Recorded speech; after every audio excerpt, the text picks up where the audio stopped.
welcome to the deep dive. Disclosure eyes Today our for mission ZAN. is to Report. really unpack a truly unique legal filing. It's one of a kind. It's a document that was submitted to what it calls a court of record, and the title is Declaration of Divine Law and Identity. Right. And what we have here is this incredible fusion of, well, deeply held religious doctrine, some very specific U.S. legal references, and these really aggressive sovereignty claims. And the foundational statement, I mean, it just grabs you immediately. The filer calls himself Ambassador Plenipotentiary Josiah Haltom.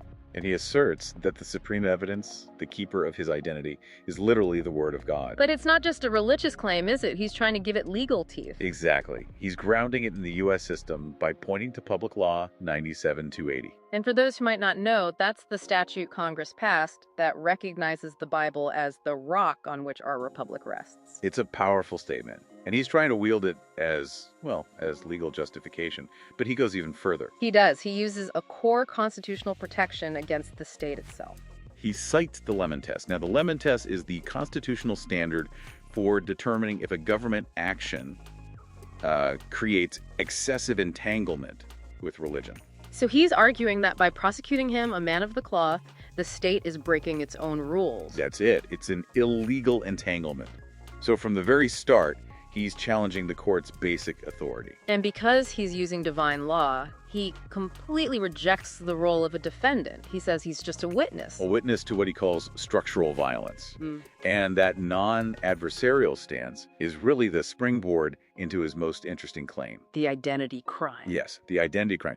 He claims that any attempt by the court to force him into the state-assigned role of a person, the artificial legal thing. The crime of personage. Personage. Yep. And he pairs it with barratry. Okay, hold on. Let's pause on that because that's some critical jargon. For anyone listening, what is he actually accusing the state of doing with personage and barratry? Well, with personage, he's claiming they're stealing his true sovereign identity and swapping it for a fake corporate one.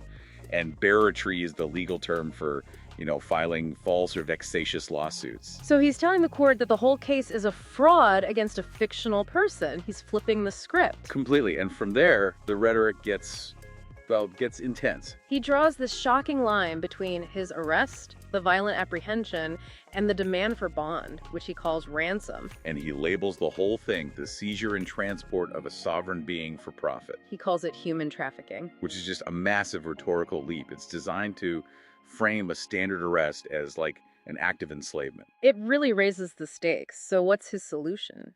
He claims diplomatic immunity. As ambassador plenipotentiary, he says he's immune from local statutes.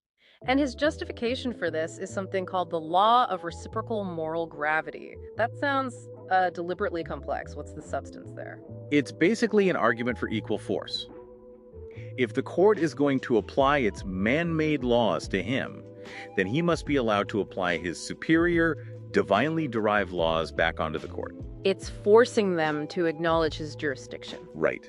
And this leads to his procedural demand, the Sunlight Protocol. Total transparency of truth-telling, and this becomes the foundation for him to challenge all of the state's evidence. Oh, the language he uses is incredible. He calls the prosecution's case a thermodynamic mass of concealed truth. And he goes after specifics. He calls out visual guesses from one specialist and false reports from an officer. But the truly fascinating part is the evidence he says is superior. We're talking about the Word of God, sure, but then also the forensic reality of my legal hemp documentation. That contrast, divine law on one hand and, physical paperwork about hemp on the other, it's an amazing combination. It is. He's weighing the state's case against the unfiltered scale of divine truth, plus his own documents, and he finds the entire system wanting.